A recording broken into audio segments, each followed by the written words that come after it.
Malah हिनजावफोरखौ सोंदोंमोन आङो नाय जानि हिनजावनि अबस्थाया नाय खामानि दामानि गैया खालि रिल बानायबाय थागोन नों ना हा रिल बानायबाय थागोन इयाव हौवाखौ जाङिया गाननायनिफ्राय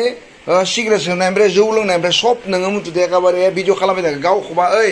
नोंनि गियाना इनो जाबाय नामा नोङो इफोर मा तामाने हा इफोर मा साफा खालामबाय थादों नोङो मा साफा खालाम इफोर मा तामाने एख' गैया माने जेनो माने बबा जंगलावसो दोङो जोङो हा नोंनि खामानिया इनो नोंनि खामानिया इनो इफोर मा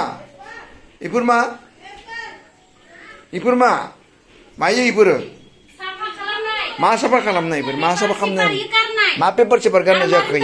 मा मानिफ्राय गारनाय जाखो नोंनि गियाना इनो मा फोसाबदो नोङो रिल बानायबाय थादोंमोन इयो ओइ नैथिं मबाइलखौ दोनखोमादों आंखौ भिडिअ बानायनाय नुनायखाय खामानि दामानि गारनानै आजिखालिनि हिनजावफोरा खालि रिलल' बानायो हा खालि रिलल' बानायनो रोंगो ओमफ्राय जेबो रोङा मा रोंगो इनिफ्राय मा रोंगो मा रोंगो इनिफ्राय मा रोंगो